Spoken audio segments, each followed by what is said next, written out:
and welcome. And let's give it up for the band.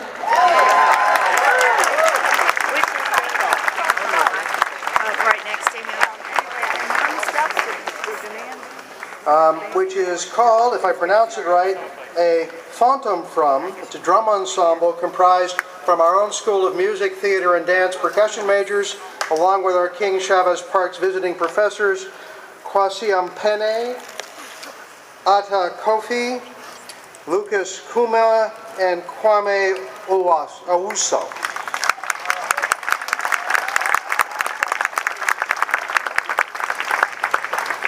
There are two talking drums, I think these two, called the atumpan, traditionally performed for Ghanaian royal and state occasions.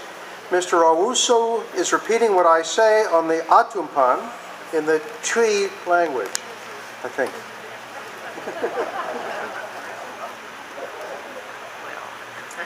Ghana was a service destination of the first class of Peace Corps volunteers, so it's only fitting that these noble instruments, known as the talking drums of Ghana, should welcome this auspicious gathering on the 50th anniversary of then presidential candidate John F. Kennedy's middle-of-the-night address on these steps. We're especially honored this morning to have among our guests U.S. Senator Carl Levin,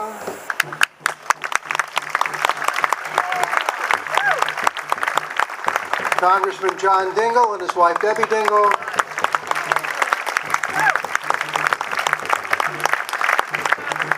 State Senator Liz Brader, State Representative Pam Burns, State Representative Rebecca Warren. We might have a quorum here. We can get some business done. Mayor John Heifcha, who's joined by several other council members. Paula Kaiser Van Dam, Executive Director of the Michigan Community Service Commission. And Richard Celeste, the former Director of the Peace Corps.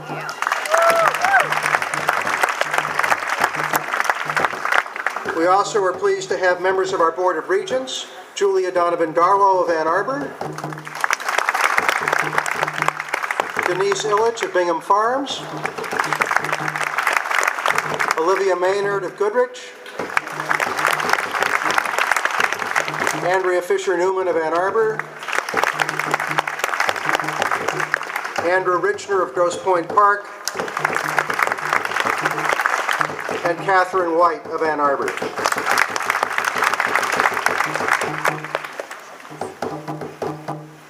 Years ago today, John F. Kennedy stood on this very spot. Let me tell you, that actually grabs a little bit. And delivered a challenge to the students of the University of Michigan to commit to performing international service to promote peace. His challenge would inspire a groundswell of passion and commitment from the students who waited up to see him, and that reaction from our own Michigan students and faculty was a key factor in the creation of the Peace Corps. We have a distinguished group of speakers joining us for today's celebration, and we look forward to hearing from them throughout our program this morning.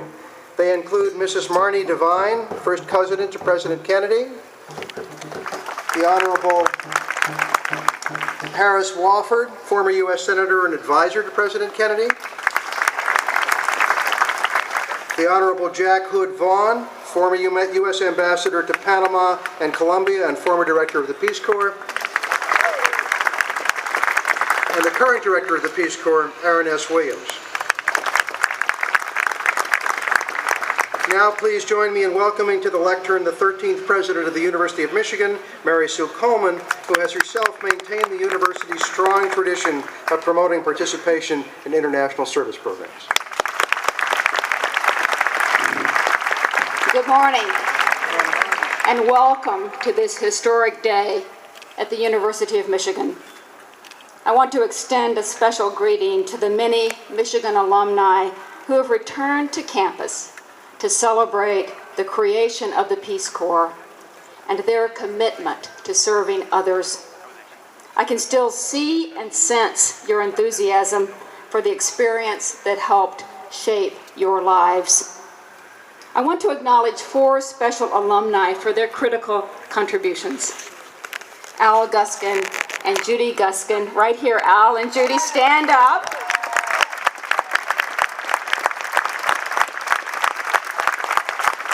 Al and Judy were graduate students in 1960.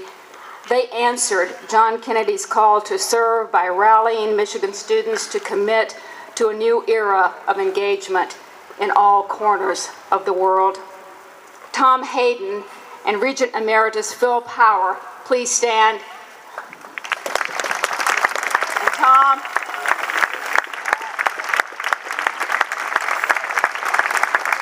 who as Michigan Daily editors covered the early progress of the Peace Corps and advocated for even greater student engagement. Thank all of you for your diligence and grassroots effort. I saw the creation of the Peace Corps from a slightly different perspective. As a high school senior in 1961, I was among the finalists in the nationwide Westinghouse Science Talent Search competition. This meant traveling to Washington, D.C. for the final week of the competition and a visit to the Oval Office. I can't tell you how exciting it was for a 17-year-old to meet and speak directly to President Kennedy. The memory is so strong for me because it was just days after the President had signed the executive order creating the Peace Corps. This was in mid-March. And I thanked President Kennedy for making the Peace Corps a reality and for believing that our generation could help change the world. I could not have imagined that one day I would have the privilege to stand literally at the birthplace of the Peace Corps and thank the students and faculty whose enthusiasm made JFK's vision such a powerful reality. It is amazing, and I want to take an opportunity again just to thank all of you for making it happen. So please, thank you.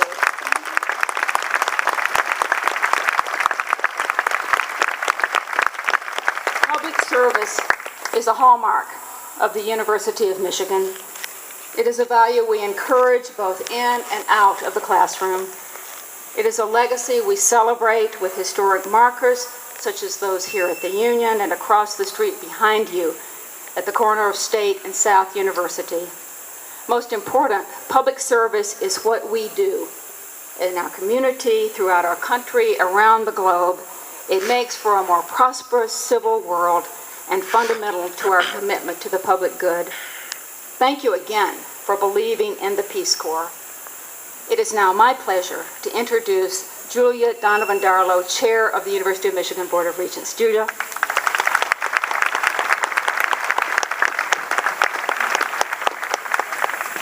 Thank you, President Coleman. That was wonderful. Wonderful to hear. Good morning.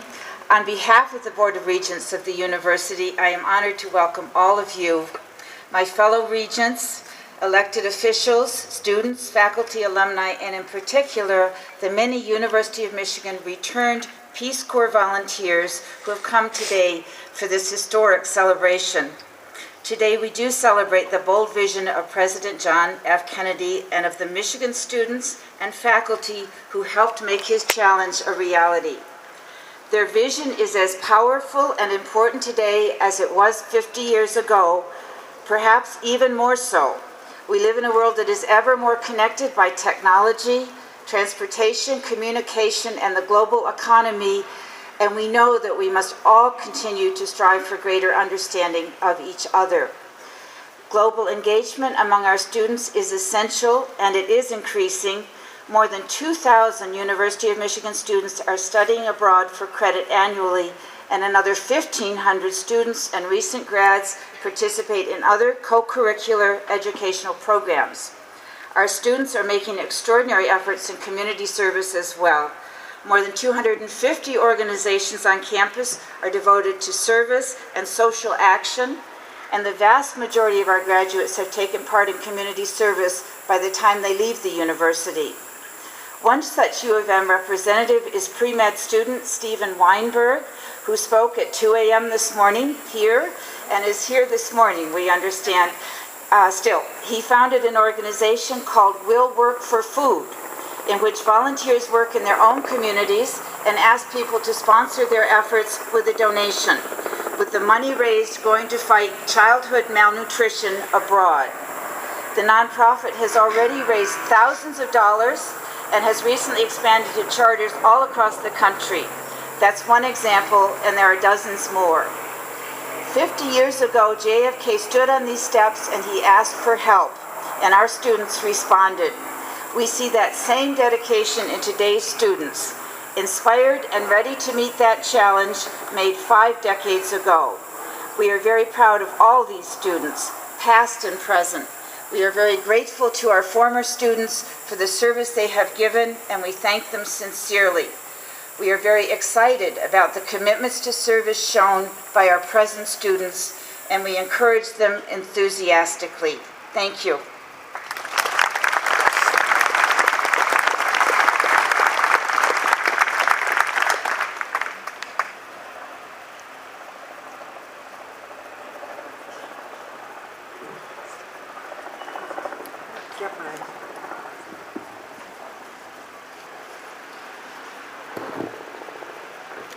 Everybody tells me I should be sure and get this organized so that you can hear me.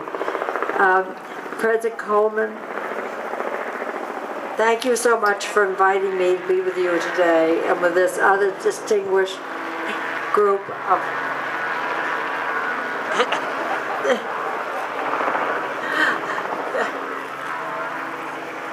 all these distinguished people who are here and who from the very beginning supported Jack. I'm here with my husband John, also a Michigan graduate, and several of my children and grandchildren, including my granddaughter Liz. Liz is an 11th grader at Chicago Latin School and had the opportunity to spend 2 weeks this past summer working in international service at a medical clinic in Rwanda. She can't wait to go back to Africa and be part of the continuing legacy of international service that my cousin, President John F. Kennedy, called for on these very steps. We are extremely proud of her. My husband and I were here 50 years ago in the early morning hours when Jack, then a senator, arrived at the Union to find more than 5,000 students waiting for him. It was very exciting, and Jack and his campaign staff were dumbfounded. They'd never expected to find such a large crowd. It had been a long day for the senator with several campaign stops at a presidential debate.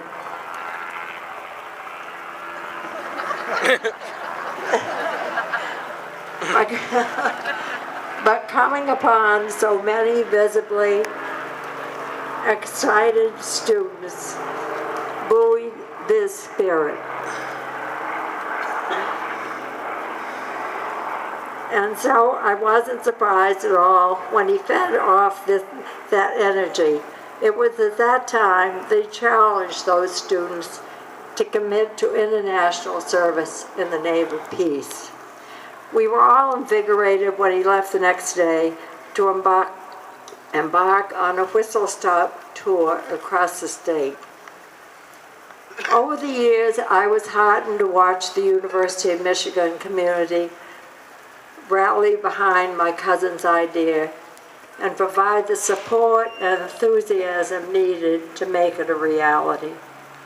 I am thrilled that international service remains such a strong commitment on the part of Michigan's faculty, staff, and students 50 years later. Our family is honored to be here today to celebrate the profound impact the events that occurred on these steps have had on the world. I thank you very much.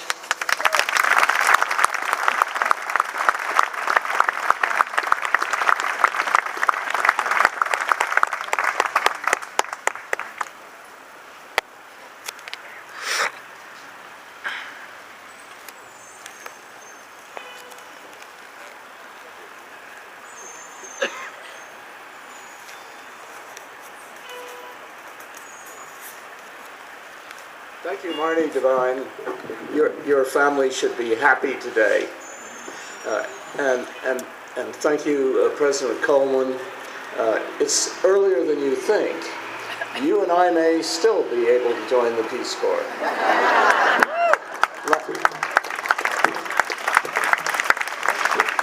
last night, hearing Paul Theroux, I was reminded how Peace Corps volunteers tended to think that staff, the 15 or 20,000 who also served, were peripheral.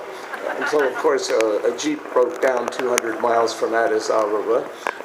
But the older Americans push, the 50-plus push, our great new director of the Peace Corps, Aaron Williams, is continuing. So it's not too late for you and me. It's a delight to see two great representatives for the American people and for the University of Michigan here today, John Dingell and Carl Levin, and Debbie Dingell makes that three. I can't tell you how many hearts of the survivors of the early days have leaped up in these last amazing 3 days here at the place where the Peace Corps, I view, was born. Because as Sergeant Shriver said time and time again, but for the initiative of the students to see in Kennedy's challenge the idea of a Peace Corps and push it, and the word going to Kennedy that going on 1,000 students had signed a declaration they were ready to serve and meet his challenge. That is when he turned to Sorensen and others and said, let's make a major proposal for this before the campaign is over. And they did. They scrambled for about a week and produced a very clear statement, a little clearer than what some of us heard in the tape of Kennedy's talk that night. The students, Judy and Al Guskin and all the others who participated, they picked up the torch and they are the spark plugs without which, to mix metaphors, without which truly there's no reason to think that there would necessarily have ever been a Peace Corps. Something would have emerged, but not then. That creative hour, they seized that day, that night, and now one of the survivors of old had a lighthearted view of this and cited Elizabeth Barrett Browning wrote, "Old, along with me, the best is yet to be, the last of life for which the first was made." But the first of life by the students of this country is the key that I look most to. And last night that key was being turned again. The tree, those of you who were here in the drizzle, there was, when I came up, as the wonderful video, "The Torch is Passed," was shown on the big screen. There were a couple of people, just as with Kennedy, were up in that tree. And the amazing thing last night was that in the rain, drizzle, it came and went. I saw no one move. I saw no one leave. And that's a clue of what we now must do. Kay Clifford came up to me as these days began and said, "This is an historic occasion." And I readily said, easily said, "If we make it so." And that's all I really want to say today as theme. It's up to us to make it so. Kennedy said, among many other things that is still a challenge for America today, he said about the Peace Corps, as we were reminded several times, it will be really serious. I was in his presence then. He said, turned to several of us and said, this will be really serious when it's 100,000 a year who've had firsthand experience in Asia, Africa, and Latin America, and who've made big contributions to education and development, and will come home, and for the first time in a decade we'll have 1 million. In 2 decades, 3 decades, there will be millions of Americans with firsthand experience in Asia, Africa, and Latin America. And we have now passed proudly the 200,000 mark after all these decades. I ask you just to ponder.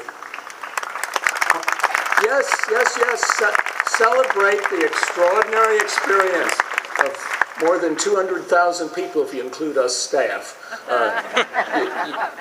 Those experiences have made histories for each one of them, and they for the country. But it would have been several million Americans.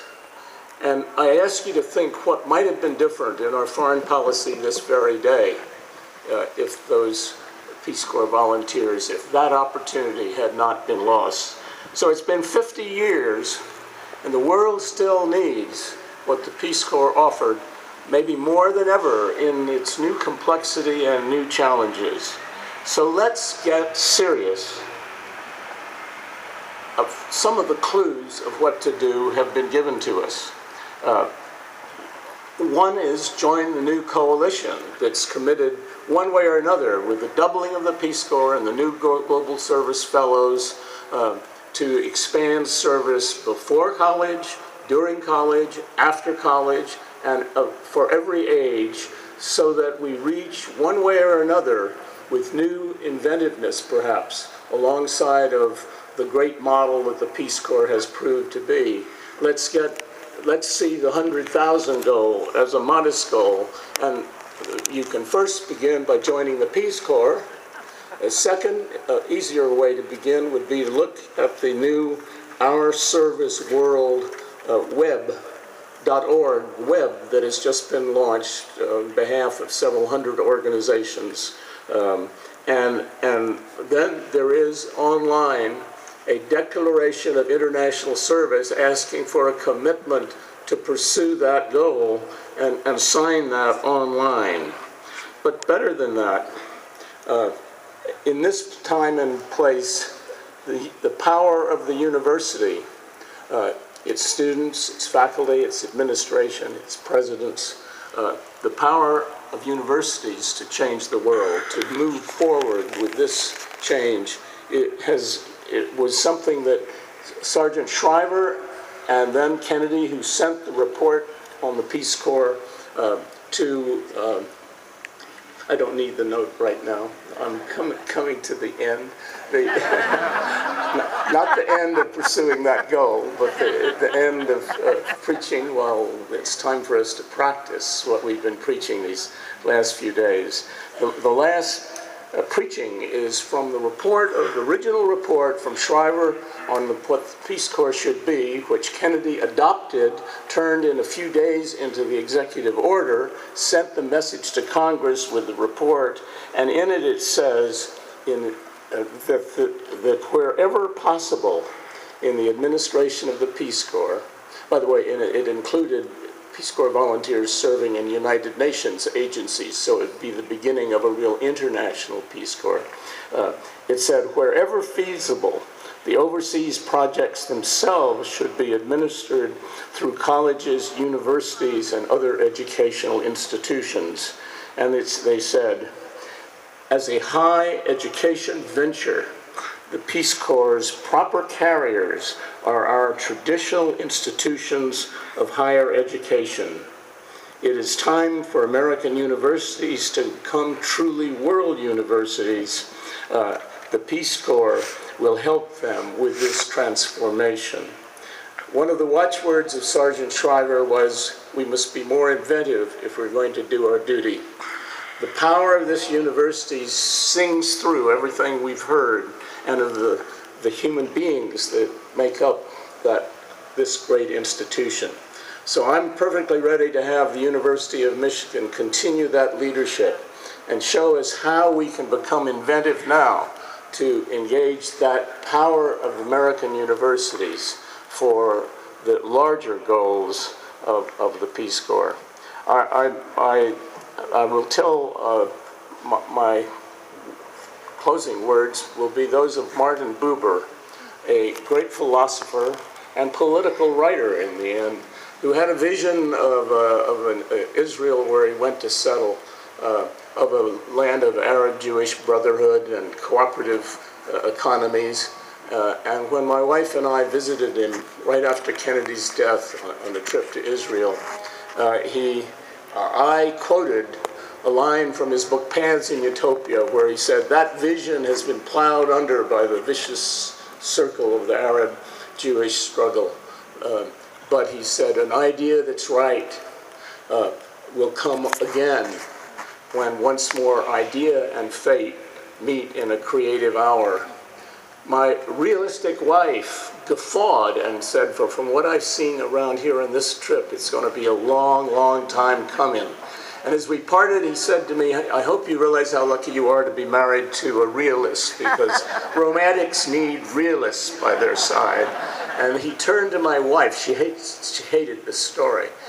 She thought I got the better of the of the story. He said to her, "And you, my friend, are so right that those moments, hours when idea and fate meet in a creative hour, are a long time coming, but they do come. My hope for you is that when one comes, you won't miss the opportunity." One came on this spot on something like the night that we had last night. And when the day came, that opportunity began to be seized by people of the University of Michigan. Let's do that again. You've done it before. Let's all find a way to do it again.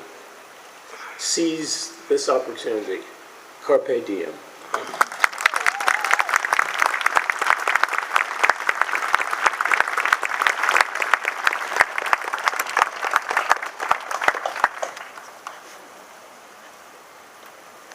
Beautifully done, Harris.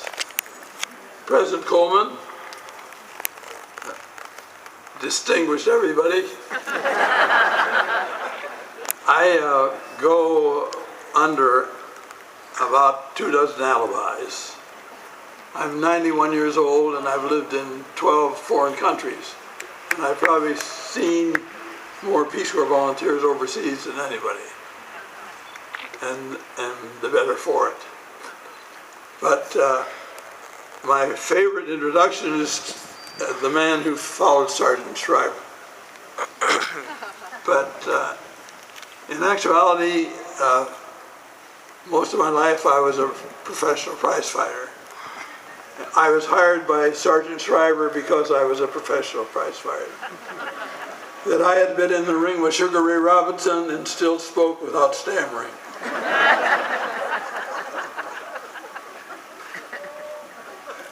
I fought under the name of Kid Montana. I was born in Lame Deer, Montana, on the Indian Reservation Hospital.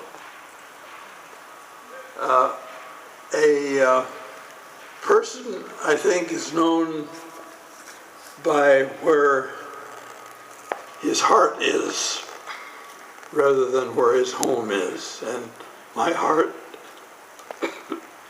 is my heart is here. I have 4 sisters who went here, uncounted relatives. My wife went here. I was a Spanish teacher, a French teacher, head boxing coach here, and my heart is here. I came late to the game here.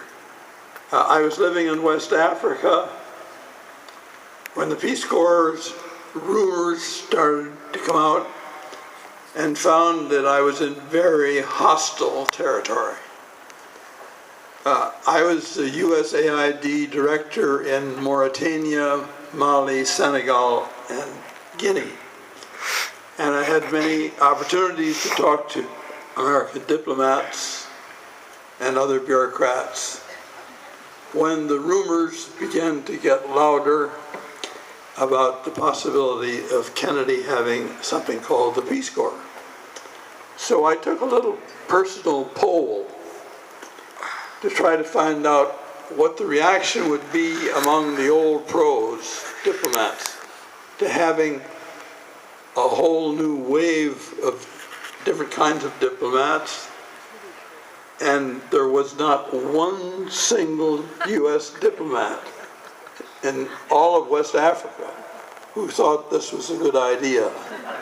Not one. And the American ambassador in Dakar, where I was living, said, I'll bet you $10 the Peace Corps doesn't last 6 months. And we did a little better than that. The Peace Corps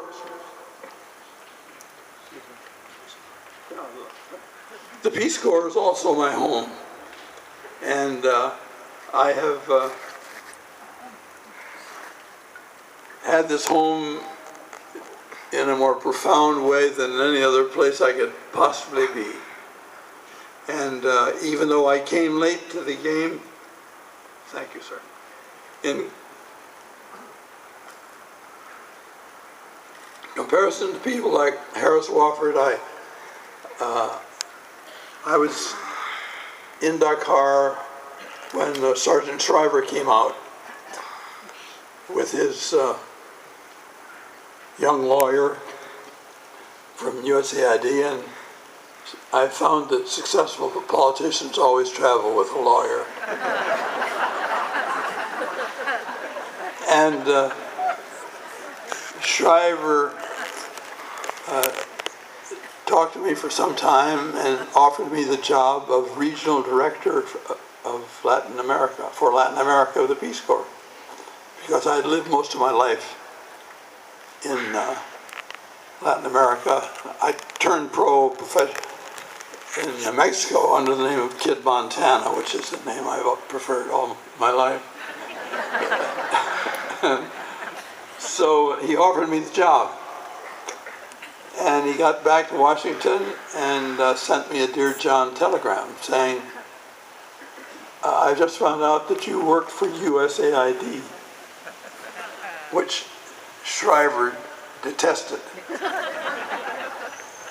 And he said, the other 3 regional directors of the Peace Corps are also USAID types. They have 4 of our regional directors. He said, it won't go. So he sent me this Dear John letter saying, adios muchacho. And Bill Moyer said, but Sarge, did you realize that Jack Vaughn has been in the ring with Sugar Ray Robinson and still speaks without a stammer? And also that he was head boxing coach at the University of Michigan. And Shriver said, how did we ever miss that one? And he was, with all his other great qualities, Sergeant Shriver was just so pro-athletic, such a jock. I recall he hired a staff member who went to Nepal, and the second month he was there, he climbed Mount Everest. And we thought Shriver was going to have a stroke. To have this kind of talent.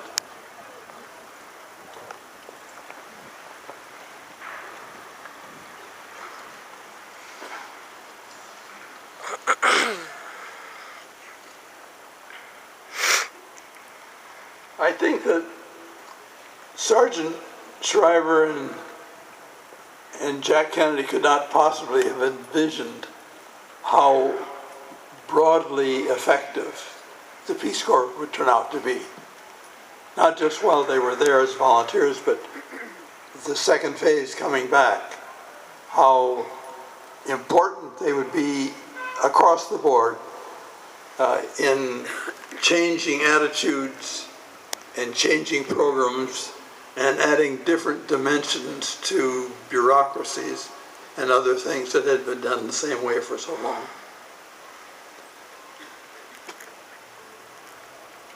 Their commitment is boundless, as we can see from what's happened here the last 2 days.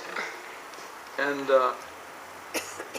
I think this was previously overlooked by Kennedy and Shriver, that their energy, their volunteering would be endless. I married a Peace Corps volunteer, the first volunteer who went to Chad. Nobody knows where Chad is, but she was a sensation as a volunteer, living alone in a remote town that was dying of starvation, and she ended up head of the hospital. She created a number of institutions. She was head of the elementary school, and she could do, and today does, everything. Just an amazing, and she was a literary major from Wells College, and suddenly she could fix a Jeep, she could do just about anything you can imagine.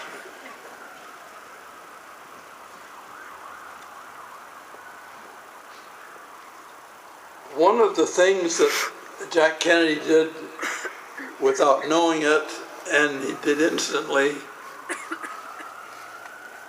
he made the concept, which was so prevalent in his time, of the ugly American obsolete. Within 2 years of Kennedy, nobody ever said ugly American and stopped reading the book. I'd like to close by telling you how I first met President Kennedy. As I told you, I arrived late in the game, and in those days, talk about the first year in, the president would have a little ceremony in the Rose Garden with the kind of message that he gave here October 14th. And when we had a group of volunteers going to the same general area, had enough to make a crowd, he would give this pep talk, which was deeper than pep talk, in the Rose Garden, a send-off. I had just arrived as the head of the Latin America region, and we were sending a group to Latin America. So I went over to the White House to see that everything was in good shape. And I said, I'd like to talk about the ceremony this afternoon. And she said, I beg your pardon, you were never invited to the Rose Garden. I was salvaged by Bill Moyers, who spent most of his time salvaging people like Harris Wofford and me.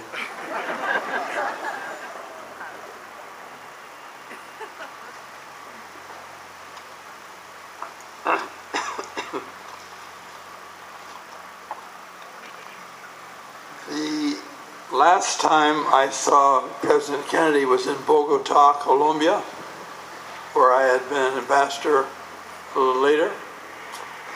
And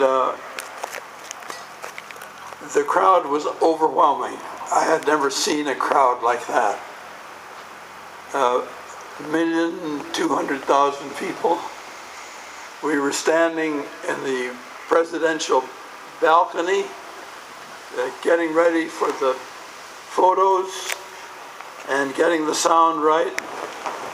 And the president of Colombia, a fabulous statesman named Alberto Lleras Camargo, came up to Kennedy, who seemed sort of not out of control, but he just didn't realize what was going on. He was just surrounded by this tremendous roar, like a wave in the ocean, just roaring and roaring. And President Lleras said, President Kennedy, do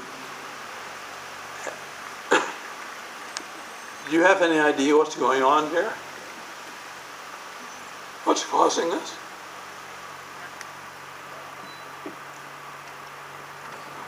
Kennedy said, I'm dumbfounded. I just can't believe it. What is it? And Lleras said, It's that my people think that you're on their side. And that basically is why the Peace Corps has been so tremendously successful, is that your hosts have known, have known that you're on their side.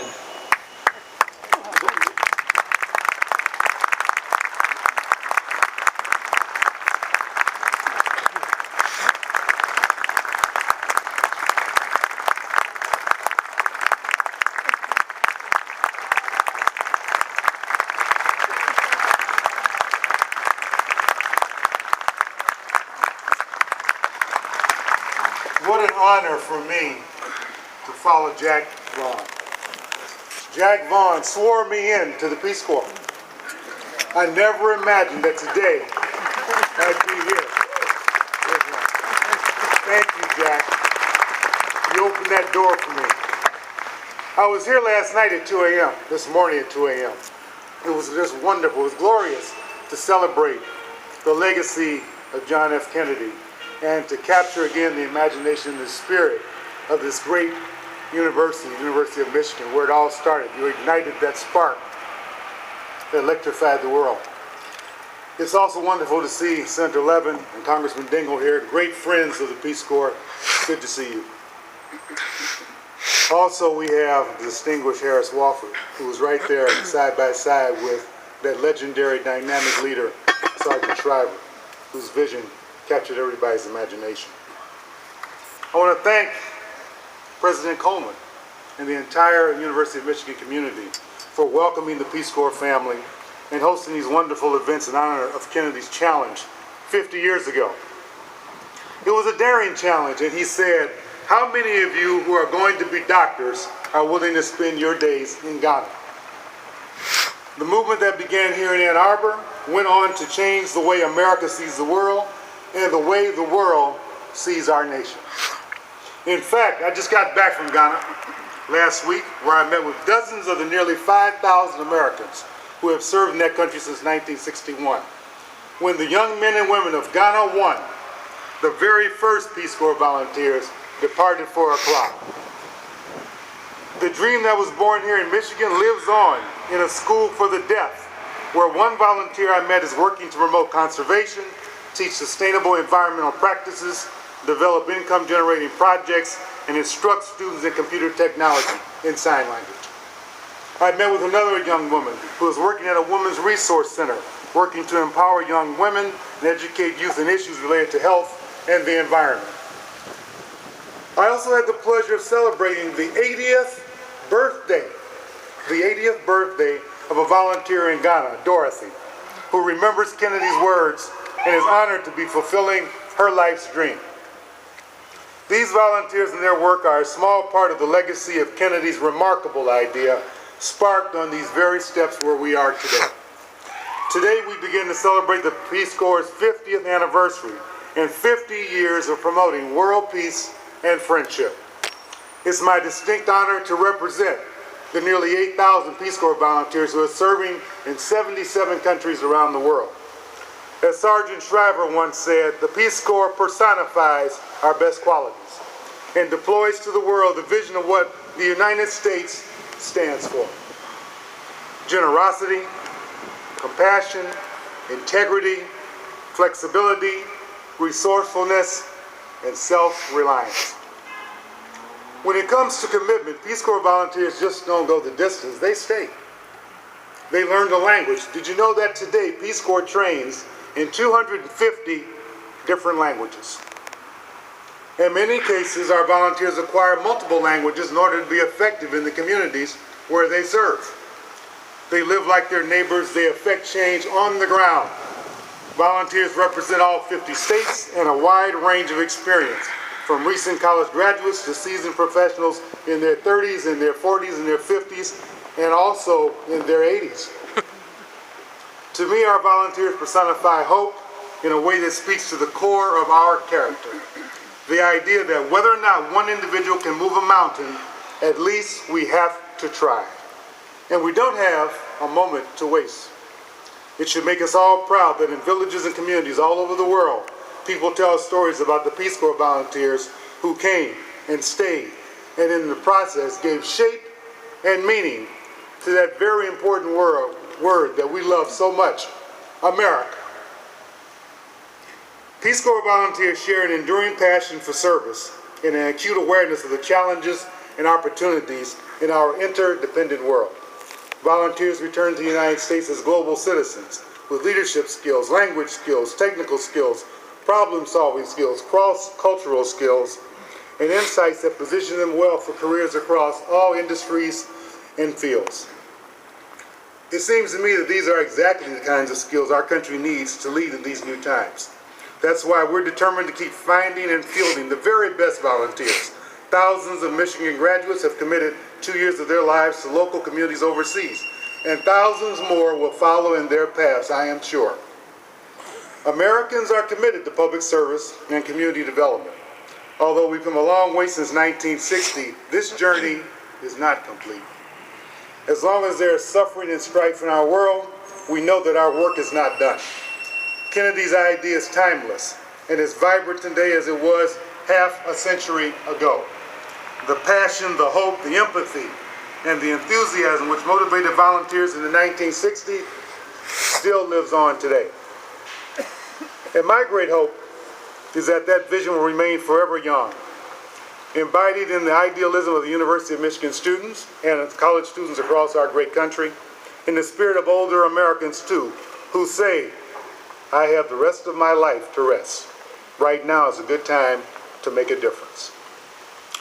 Let me close by saying that I envision a Peace Corps that grows and adapts to the challenges and opportunities of our time. I envision a Peace Corps that carries the torch of President Kennedy's dream and today responds to the call of President Obama's call to service.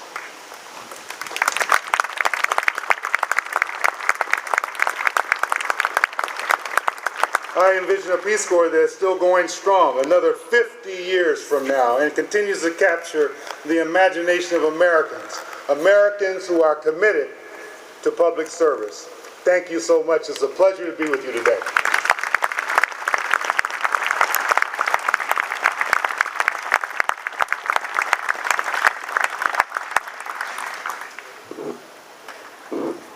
Thank you, Director Williams, and thanks to all of our distinguished speakers and guests. You've reminded us of the important roles we each have to play in affecting change so we might make the world a better place. Your work and your remarks challenge all of us to find our role in making the world better, one neighbor at a time. So as we bid all of you farewell, we invite each of you to make your own mark on the great tradition of service embraced by President John F. Kennedy, by the University of Michigan, and by the Peace Corps. Go out into the world, do good, serve the cause of peace. Thank you.